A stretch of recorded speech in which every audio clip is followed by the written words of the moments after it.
안녕하세요. 제 이름은 마리입니다. 저는 스위스에서 태어나고 자란 평범한 20대 여자였어요. 하지만 솔직히 말하면 제 인생은 평범하기는커녕 한없이 우울했죠. 지금 제 이야기를 듣고 있는 여러분이 믿을지 모르겠지만 저는 사실 오랫동안 히키코모리로 지냈어요. 그런 제가 지금 여기 이렇게 웃으며 여러분에게 이야기를 하고 있는 것도 참 신기해요. 제가 어떻게 한국에서 완전히 달라지게 되었는지 궁금하시죠? 오늘 제 이야기를 끝까지 들어주세요. 어릴 적 저는 매사에 주눅든 아이였어요. 사실 저는 어린 시절부터 제 자신이 별로였어요. 치아가 고르지 못해서 어릴 때부터 교정기를 착용해야 했는데 친구들은 교정기 때문에 제가 말할 때마다 이상한 소리가 난다고 놀렸어요. 치카치카 말이라는 별명으로 불리며 그저 웃어넘기려 했지만 속으로는 매일 울었죠. 문제는 거기서 끝나지 않았어요. 초등학교 고학년 때부터 시력이 점점 나빠지더니 결국 안경을 쓰게 되었는데 그 안경도 두꺼운 렌즈의 뿔테였어요. 아이들은 너 안경 벗으면 아무것도 못 보지.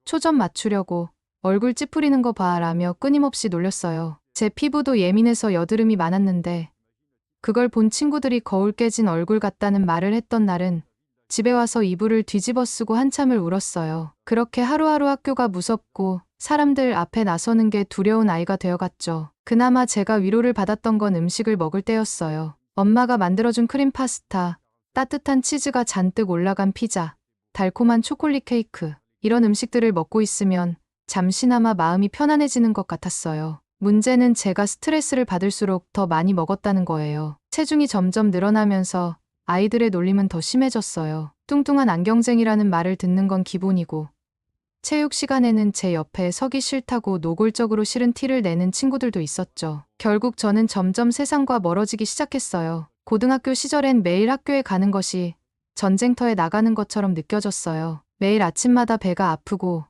가끔은 일부러 병이 난 척하며 결석하기도 했어요. 결국 졸업을 간신히 하고 나서 저는 집 밖에 나가는 것 자체를 포기했어요. 마리, 오늘은 동네 산책이라도 다녀올래?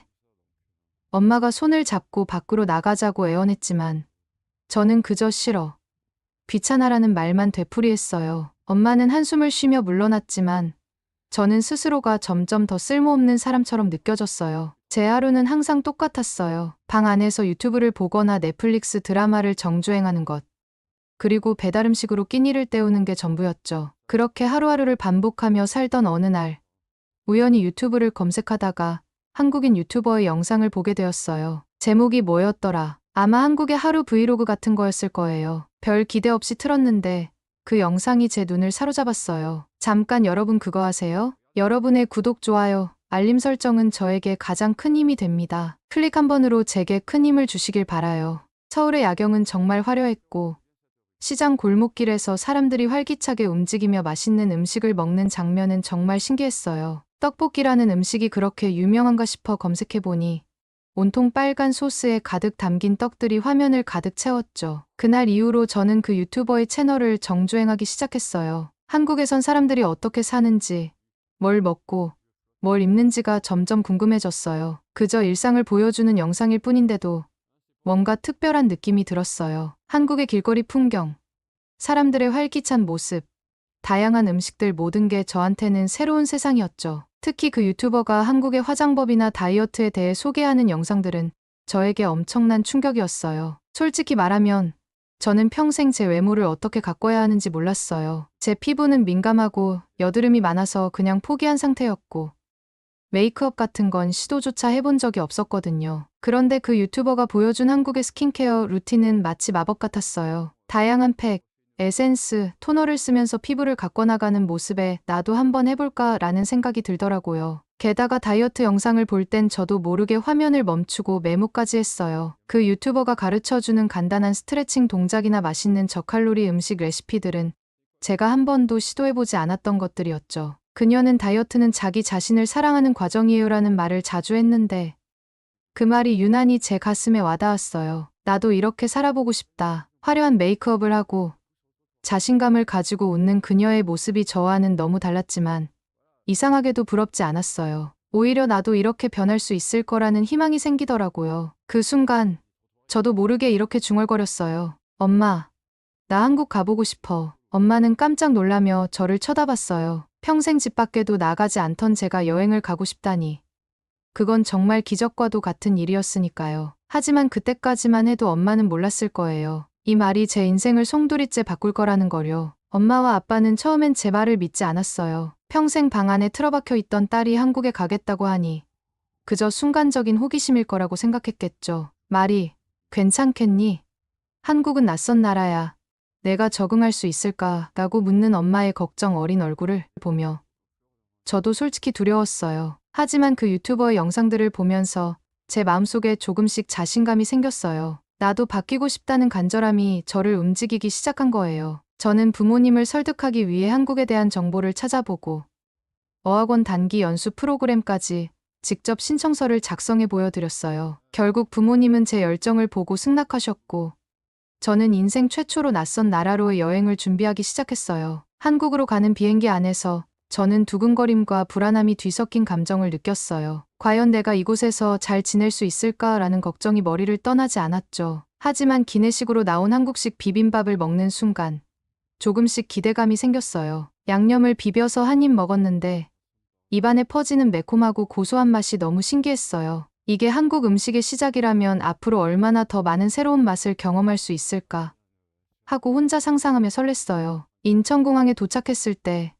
저는 그 규모와 현대적인 분위기에 놀랐어요. 반짝이는 바닥, 정돈된 표지판, 그리고 한복을 입은 직원들까지 모든 게 마치 영화 세트장처럼 느껴졌죠. 특히 공항에서 지하철로 연결된 시스템은 정말 놀라웠어요. 스위스에서도 대중교통은 편리하다고 생각했지만 한국의 시스템은 또 다른 차원이었어요. 지하철 안에서 목적지까지 소요 시간이 정확히 표시되는 전광판을 보고 감탄했죠. 아, 이 나라에서는 내가 잘못 내릴 걱정은 없겠구나. 한국에 도착한 다음 날 어학원에서 만난 친구들이 저를 전통시장에 데려갔어요. 사람들의 활기찬 목소리, 연탄 불에 구워지는 고소한 어묵 냄새, 그리고 떡볶이 냄비에서 나는 매콤한 향까지 모든 것이 저를 자극했어요. 그날 저는 처음으로 한국의 길거리 음식을 먹어봤어요. 빨간 양념이 덕지덕지 묻은 떡볶이를 한 입 베어 물었을 때 입안에서 퍼지는 맛에 너무 놀랐어요. 맵고 달콤하면서도 묘하게 중독성 있는 그 맛에 저는 한참 동안 말을 잊었어요.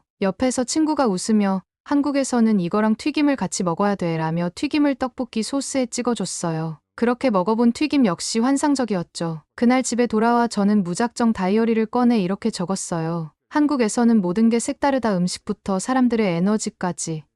이곳은 정말 신기한 곳이야. 어학원에서는 처음엔 모든 게 어색했어요. 특히 한국어 발음이 너무 어려워서 제 이름을 소개할 때도 사람들이 웃곤 했죠. 하지만 강사님과 친구들은 늘 격려해줬고 조금씩 자신감을 찾을 수 있었어요. 강사님이 저를 보고 말이 내 한국어가 정말 많이 늘었어요 라고 말해준 날은 정말 기뻤어요. 또한 한국 유튜버 영상에서 배운 스킨케어 루틴을 따라하기 시작했어요. 어학원 수업이 끝난 뒤 근처 드러그스토어에서 에센스와 마스크팩을 잔뜩 사서 숙소로 돌아왔죠. 매일 저녁 자기 전에 거울 앞에 서서 피부를 관리하는 시간이 점점 즐거워졌어요. 몇 주가 지나자 거울 속 제 모습이 조금씩 밝아지고 있다는 걸 느낄 수 있었어요. 저는 평소 무리한 운동은 해본 적이 없었지만 한국에서는 다이어트를 결심했어요. 유튜버 영상에서 본 대로 가벼운 스트레칭부터 시작했는데 아침마다 숙소 근처 공원에서 천천히 걷는 것만으로도 기분이 좋아지더라고요. 특히 친구들이 추천해준 한국식 샐러드와 비빔밥은 저칼로리지만 맛있어서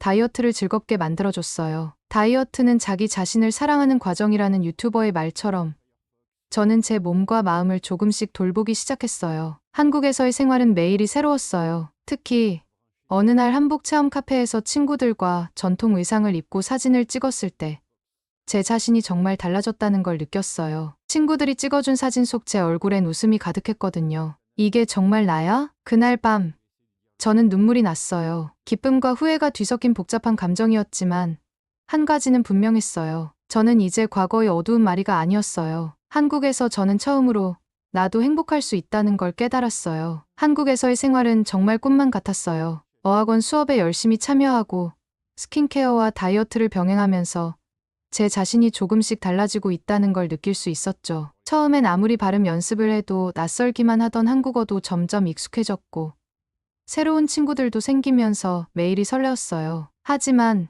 모든 변화가 그렇듯 그 과정이 항상 순조롭기만 한 건 아니었어요. 저에게도 어려운 순간들이 찾아왔죠. 어느 날 어학원 친구들과 함께 단체로 발표 준비를 하게 되었어요. 팀별로 주제를 정하고 각자 맡은 내용을 발표하는 과제가 주어졌죠. 저는 이 발표가 제 한국 생활에서 가장 큰 도전이라고 느껴졌어요. 한국어로 다른 사람들 앞에서 제 의견을 말해야 한다는 것 자체가 부담스러웠거든요. 그래도 팀원들이 함께 발표 자료를 준비하면서 도와주겠다고 해서 조금씩 용기를 낼 수 있었어요. 특히 리더 역할을 맡은 한국 친구 은지는 항상 저를 격려하며 힘이 되어줬죠. 말이 천천히 해도 괜찮아. 우리가 다 도와줄게. 라는 말이 그렇게 든든할 수 없었어요. 하지만 발표 연습을 하던 중 다른 팀원 중 한 명이 웃으며 이렇게 말했어요. 말이, 너 발음이 너무 귀여워. 완전 외국인 같아. 그 말은 분명 농담이었고 친구들도 크게 웃으며 분위기를 좋게 만들려는 의도였을 거예요. 하지만 그 순간 저는 가슴이 철렁 내려앉았어요. 어릴 적부터 외모나 행동으로 놀림받았던 기억이 떠오르며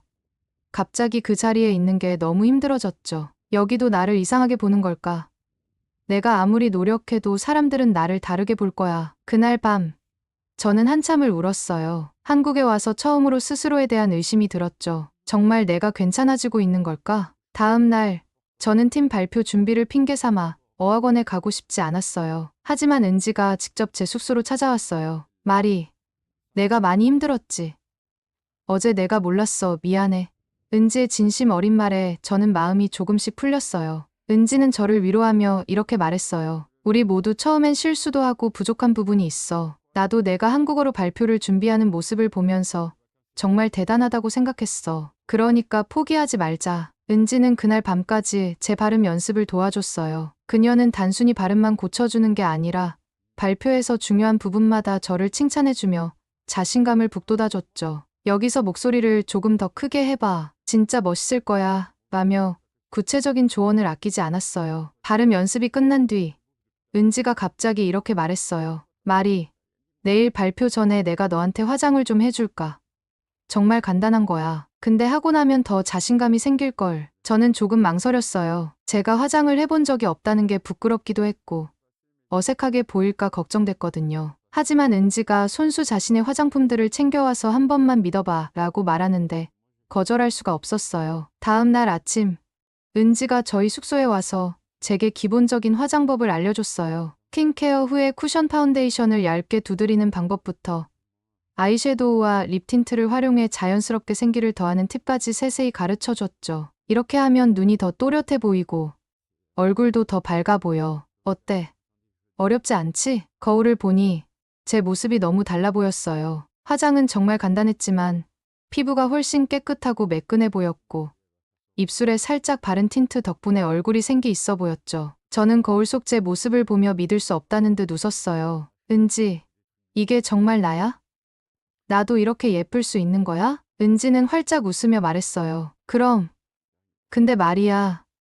내가 원래 예쁜 거야. 그냥 내가 그걸 조금 도와줬을 뿐이야. 은지의 말 한마디가 얼마나 큰 힘이 되었는지 몰라요. 저는 그날 비로소 깨달았어요. 내가 나를 사랑해야 다른 사람들도 나를 사랑할 수 있구나. 드디어 발표 당일이 되었어요. 저는 새로 배운 화장법으로 은지의 도움을 받아 화장을 하고 단정하게 옷을 입었어요. 그리고 거울을 보며 처음으로 스스로에게 말했어요. 괜찮아.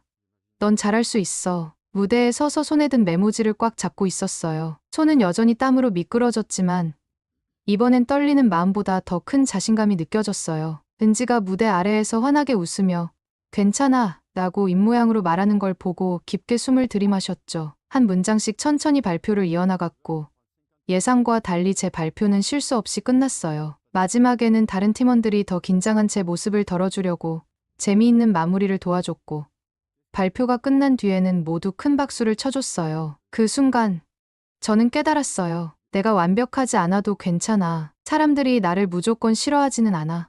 오히려 내가 나 자신을 너무 미리 포기했던 게 문제였던 거야. 그날 이후로 저는 더 이상 제 실수를 두려워하지 않게 되었어요. 그리고 은지와 함께한 그 화장 시간은 단순히 외모를 꾸미는 것을 넘어 제 자신을 더 사랑하게 만들어준 계기가 되었죠. 저는 비로소 깨달았어요. 나를 가두는 건 세상이 아니라 내가 만든 벽이었다는 거려. 그리고 그 벽을 무너뜨릴 수 있는 건 다른 누구도 아닌 저 자신이라는 거려. 발표 이후 제 한국 생활은 또 한 번 큰 전환점을 맞았어요. 어학원에서의 공부는 여전히 힘들었지만 이제는 더 이상 주눅 들지 않고 도전하는 법을 알게 되었죠. 특히 저는 한국에서의 일상을 통해 제 삶이 점점 바뀌고 있다는 걸 느꼈어요. 처음에는 그냥 한국 음식을 좋아하는 정도였어요. 떡볶이, 김밥, 불고기 같은 음식들이 입맛에 잘 맞았거든요. 그런데 길거리 음식만이 아니었어요. 어학원 친구들이 추천해준 건강식 위주의 식단과 유튜버가 가르쳐준 저칼로리 레시피를 따라하다 보니 자연스럽게 다이어트가 되었죠. 꾸준히 아침마다 공원에서 산책을 하고 저녁엔 간단한 스트레칭을 하는 생활을 이어가니 체중이 조금씩 줄어드는 게 보였어요. 이게 정말 나야? 1년 정도 지나자 제 몸은 눈에 띄게 달라졌어요. 처음 한국에 왔을 때와 비교하면 무려 10kg이 빠져 있더라고요. 몸이 가벼워지니 걷거나 계단을 오를 때 숨이 차던 느낌도 사라졌고요. 제 피부도 몰라보게 좋아졌어요. 은지가 알려준 스킨케어 루틴을 꾸준히 실천하다 보니 거울을 볼 때마다 제 피부가 얼마나 깨끗해졌는지 느낄 수 있었죠. 그뿐만이 아니었어요. 저는 처음으로 안경 대신 콘택트 렌즈를 시도해봤어요. 사실 렌즈를 끼는 게 무서워서 망설였지만 친구들이 용기를 주며 도와준 덕분에 성공했어요. 렌즈를 착용한 제 모습을 거울로 보는데 순간 낯설면서도 너무 신기했어요. 이게 정말 나야? 완전히 다른 사람 같잖아. 그렇게 제 외모와 마음은 조금씩 변해갔고 자신감이 차오르기 시작했어요. 어느 날 밤, 저는 오랜만에 엄마와 전화를 했어요. 한국에서 있었던 일들을 자랑스럽게 이야기했죠. 그동안 배운 한국어 실력을 보여주기도 했어요. 엄마, 나 한국어로 소개도 할 수 있어. 안녕하세요. 저는 마리입니다. 반가워요. 엄마는 한참 웃으며 기특하다고 하셨어요. 그런데 이야기를 나누다 보니 문득 엄마가 너무 보고 싶어졌어요. 엄마, 보고 싶어. 한국에 와서 나 달라진 모습 한번 봐주면 좋겠어. 그날 저는 결심했어요. 한국에 온 이후 어학원에서 과외 아르바이트를 하며 모은 돈으로 엄마를 초대하겠다고요. 매달 조금씩 저축하던 돈으로 비행기표를 사기까지 시간이 걸렸지만 드디어 엄마가 올 날이 다가왔어요. 엄마가 한국에 오신 날, 저는 공항에 직접 나갔어요. 공항 게이트에서 나온 엄마와 눈이 마주친 순간 엄마는 저를 보며 한동안 말을 잇지 못하셨어요. 말이 너 정말 많이 변했구나. 피부도 이렇게 좋아지고 이렇게 건강해 보이는 건 처음이야. 엄마는 제가 더 밝아진 모습에 놀라면서도 너무 기뻐하셨어요. 저도 엄마를 보자마자 감정이 벅차올라 그만 울어버렸어요. 엄마, 나 진짜 보고 싶었어. 엄마를 모시고 가장 먼저 간 곳은 제가 처음 한국에 왔을 때 한복을 입어봤던 한복 체험 카페였어요. 한국 전통 문화를 체험하고 싶다는 엄마의 말을 듣고 꼭 함께 가고 싶었거든요. 그런데 한복을 입으면서 저는 1년 전 제 모습이 떠올랐어요. 그땐 한복 치마가 허리에 꽉 끼고 상의도 몸에 딱 맞아서 움직일 때마다 불편했거든요. 거울 속 제 모습도 어딘가 어색했었죠. 하지만 이번에는 달랐어요. 한복 치마가 너무나 자연스럽게 잘 맞고 핏도 훨씬 예쁘게 나왔어요. 엄마가 제 모습을 보며 이렇게 말씀하셨어요. 마리, 내가 이렇게 예뻐질 줄은 정말 몰랐어. 한복이 너한테 딱 어울린다. 엄마도 한복을 입고 사진을 찍으시며 연신 웃으셨고 저는 엄마와의 이 순간이 너무 소중하게 느껴졌어요. 그날 밤 숙소에서 엄마와 단둘이 앉아 이야기를 나눴어요. 저는 스위스에서 얼마나 힘들었는지 그리고 한국에서 어떻게 조금씩 변하게 되었는지를 솔직하게 털어놨어요. 엄마, 사실 나 여기 오기 전에는 나 자신이 싫었어. 근데 한국에 와서 사람들을 만나고 실수도 하고 그런 과정에서 내가 조금씩 더 나아지고 있다는 걸 느꼈어. 엄마는 제 이야기를 들으며 눈물을 흘리셨어요. 마리, 내가 이렇게 솔직하게 말해줘서 고마워. 내가 지금 행복해 보여서 정말 다행이야. 엄마와 나눈 대화는 제 마음속 큰 응어리를 풀어준 순간이었어요. 엄마가 스위스로 돌아가시는 날, 저는 공항에서 엄마를 꼭 안아드리며 이렇게 말했어요. 엄마, 이제 나는 괜찮아. 나 자신을 사랑하게 됐어. 여기서 배운 것들로 앞으로도 더 노력할게. 엄마는 제 등을 토닥이며 말씀하셨어요. 그래, 말이 어디에 있든 넌 너 자신이 얼마나 멋진 사람인지 잊지 마. 엄마와의 시간을 통해 저는 제 변화를 더 확실히 느꼈어요. 그리고 한국에서 배운 자신감과 삶의 방식을 제 앞으로의 길에 활용하기로 결심했죠. 저는 어학원을 수료한 뒤 한국에서 취업 준비를 시작했어요. 사람들과의 관계를 두려워하지 않고 제 자신을 믿으며 한 걸음씩 나아갔어요. 스위스에 있을 때 저는 제 세상이 작고 좁다고 느꼈지만 이제는 그 벽을 허물고 새로운 길로 나아가고 있음을 확신했어요. 저는 제 이야기를 통해 꼭 여러분에게도 전하고 싶어요. 누구든지 변할 수 있어요. 나처럼 작은 용기를 내는 것만으로도요. 그리고 그 변화를 받아들이는 순간 세상이 얼마나 넓은지 깨닫게 될 거예요. 제가 한국에서 배운 것은 단순히 문화와 언어가 아니었어요. 제가 배운 가장 큰 교훈은 바로 나 자신을 사랑하고 믿는 법이었어요. 여러분도 지금보다 조금 더 자신을 믿어보세요. 그 한 걸음이 삶을 완전히 바꿀 수 있답니다. 오늘의 이야기는 여기까지입니다. 오늘의 사연이 마음에 드셨다면 구독, 좋아요 부탁드리겠습니다. 소중한 시간 긴 이야기 끝까지 들어주셔서 진심으로 감사합니다. 앞으로도 더 좋은 사연으로 여러분을 찾아오겠습니다. 시청해 주셔서 감사합니다.